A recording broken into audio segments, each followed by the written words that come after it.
Assalamualaikum warahmatullahi wabarakatuh. Perkenalkan, kami dari kelompok 4. Dalam video ini kami akan membahas mengenai perumusan teori akuntansi pendekatan tradisional dalam mata kuliah teori akuntansi yang diampu oleh Bapak Profesor Dr. Pujiono SEAK MSI. Baik, sebelum lanjut ke pembahasan, kami akan memperkenalkan anggota kelompok kami terlebih dahulu. Yang pertama ada Nur Yuliana Fauzia dengan 3 digit NIM terakhir 148, yang kedua Irhas Wasludiva 156, yang ketiga Alfian Khairul Mustafa 159, yang keempat saya sendiri Beliana Jaya Ramadhani 171, dan yang terakhir ada Dina Ayu Kusumawardini dengan 3 digit NIM terakhir 187. Pembahasan kita yang pertama yaitu terkait hakikat akuntansi. Ada 3 pengertian. Yang pertama yaitu dari AICPA, American Institute of Certified Public Accountant, di mana akuntansi adalah seni mencatat, mengklasifikasikan, dan meringkas transaksi atau peristiwa yang dilakukan sedemikian rupa dalam bentuk uang atau paling tidak memiliki sifat keuangan dan menginterpretasikan kelompoknya. Yang kedua dari AAA, American Accounting Association, di mana akuntansi adalah proses mengidentifikasikan, mengukur, dan mengkomunikasikan informasi untuk membantu pemakai dalam membuat keputusan atau pertimbangan yang benar. Nah, yang terakhir ada dari APB atau Accounting Principle Board, di mana akuntansi adalah kegiatan jasa yang fungsinya adalah memberikan informasi kuantitatif, terutama yang bersifat keuangan, tentang entitas ekonomi yang diharapkan bermanfaat bagi pengambilan keputusan. Baik, selanjutnya di sini saya akan menjelaskan hakikat teori akuntansi. Ada 3 hakikat teori akuntansi. Yang pertama yaitu menurut Hendrickson tahun 1992. Di sini ia mengemukakan bahwa teori akuntansi adalah sebuah penalaran logis dalam bentuk seperangkat prinsip-prinsip yang luas atau a set of broad principles yang bersifat hipotesis, konseptual, dan juga pragmatis yang membentuk kerangka referensi umum untuk mengevaluasi praktik akuntansi dan memberikan pedoman dalam mengembangkan praktik dan juga prosedur akuntansi yang baru. Kemudian yang kedua yaitu menurut AAA atau American Accounting Association.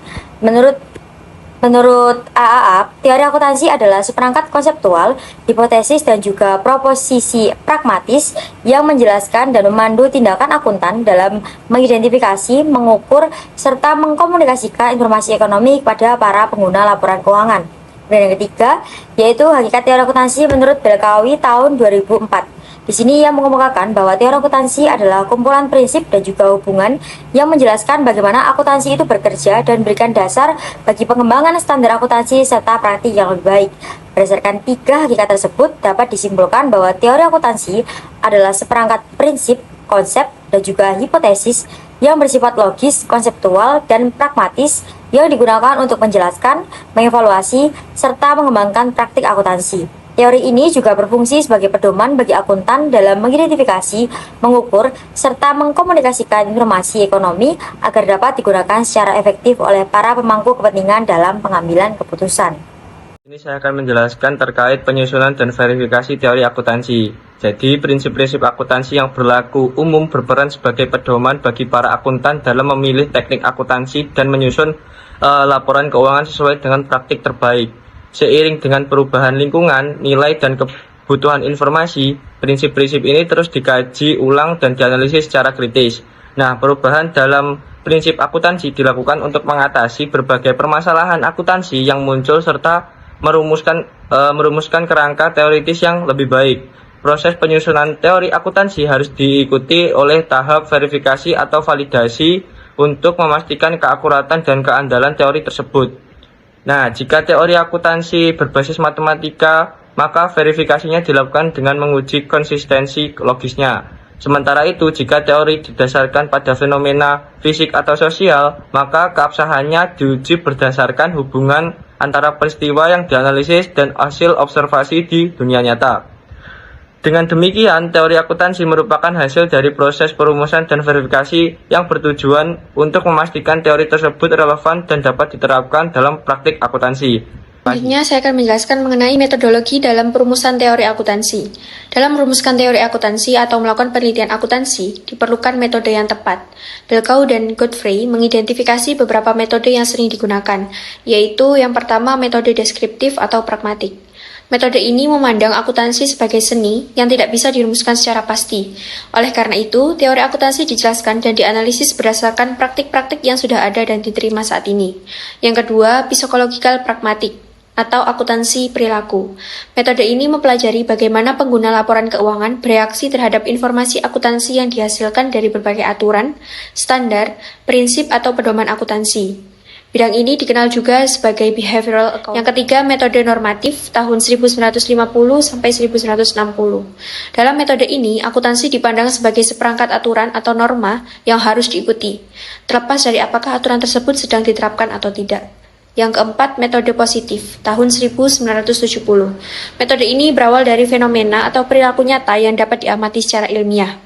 Berdasarkan fenomena tersebut, dirumuskan masalah penelitian untuk memahami kejadian yang tidak dijelaskan dalam teori yang sudah ada. Baik, selanjutnya kita akan membahas terkait pendekatan pada perumusan teori akuntansi. Nah, dalam teori akuntansi ini, setiap pendekatan memiliki fokus dan pertimbangannya sendiri dalam perumusan teori akuntansi. Dan itu juga seringkali terjadi kombinasi dari beberapa pendekatan yang digunakan untuk mencapai hasil yang komprehensif dan relevan bagi seorang penguji. Nah, beberapa macam pendekatan dalam teori akuntansi ini. Yang pertama adalah pendekatan pragmatis atau praktis atau non-teoritis, di mana pendekatan ini didasarkan pada praktik yang ada di lapangan dengan pertimbangan utama adalah kegunaan praktis dalam menyelesaikan masalah. Nah, prinsip ini diterapkan berfokus pada relevansi dan kegunaannya bagi pengguna laporan keuangan dalam pengambilan keputusan. Yang kedua, ini pendekatan otoriter, di mana pendekatan ini sebuah organisasi profesi atau badan berwenang mengeluarkan pernyataan atau standar yang mengatur praktik akuntansi. Meskipun bersifat otoritatif, pendekatan ini tetap mempertimbangkan aspek praktis dan pragmatis dalam penerapannya. Selanjutnya ada pendekatan deduktif, di mana pendekatan ini memulai perumusan teori dari dalil-dalil dasar akuntansi atau postulat dan prinsip, yang kemudian menarik kesimpulan logis mengenai teori akuntansi yang spesifik. Nah, prosesnya ini bergerak dari hal-hal umum ke hal-hal yang khusus. Selanjutnya ada pendekatan induktif. Nah, berbalik dengan pendekatan deduktif, pendekatan ini dimulai dengan observasi dan pengukuran khusus, di mana di kemudian hari nanti dari berbagai sampel tersebut dirumuskan kesimpulan umum berupa postulat dan prinsip akuntansi. Selanjutnya yakni pendekatan etis, di mana pendekatan ini menekankan konsep kewajaran, keadilan, dan kebenaran dalam perumusan teori akuntansi, yang mana tujuannya adalah memastikan bahwa informasi akuntansi yang disajikan mencerminkan nilai-nilai moral dan etika yang tinggi. Selanjutnya ini pendekatan sosiologis, di mana pendekatan ini mempertimbangkan dampak sosial dari teknik akuntansi yang digunakan dengan fokus pada bagaimana praktik akuntansi ini mempengaruhi masyarakat secara keseluruhan, bukan hanya pengguna secara langsung. Selanjutnya ini pendekatan makroekonomi, di mana pendekatan ini menekankan bahwa teknik dan kebijakan akuntansi harus mencerminkan realitas ekonomi dan mempertimbangkan dampaknya terhadap ekonomi nasional. Nah, pemilihan teknik ini didasarkan pada konsekuensi ekonominya. Selanjutnya pendekatan perilaku, di mana pendekatan ini menitik beratkan pada relevansi informasi akuntansi dalam pengambilan keputusan dan bagaimana informasi tersebut mempengaruhi perilaku individu atau sebuah kelompok. Selanjutnya adalah pendekatan selektif. Pendekatan selektif dalam rumusan teori akuntansi tidak secara eksplisit disebutkan dalam banyak literatur standar, tetapi dapat diinterpretasikan sebagai metode yang menggabungkan berbagai pendekatan yang paling relevan dan sesuai dengan kebutuhan tertentu. Jadi pendekatan selektif ini mencoba untuk menggabungkan beberapa pendekatan dalam perumusan teori akuntansi menjadi satu untuk mencapai sebuah tujuan atau kebutuhan tertentu. Nah, dalam konsep pendekatan selektif dalam perumusan teori akuntansi ini terbagi ada beberapa contoh, di antaranya ada 3. Yang pertama pendekatan deduktif dan induktif, di mana pendekatan deduktif dan induktif ini menggabungkan logika deduktif dalam menyusun standar dengan analisis empiris melalui data historis. Lalu selanjutnya yang kedua ada pendekatan pragmatis dan otoriter, di mana pendekatan ini memilih prinsip yang sudah diterapkan secara luas dan mendapatkan dukungan regulasi. Nah, yang ketiga ada pendekatan etis dan perilaku, di mana pendekatan ini menyesuaikan teori akuntansi agar tidak hanya logis, tetapi juga mempertimbangkan dampak sosial dan perilaku pengguna laporan keuangan. Sekian penjelasan dari kelompok kami, kurang lebihnya mohon maaf. Wassalamualaikum warahmatullahi wabarakatuh.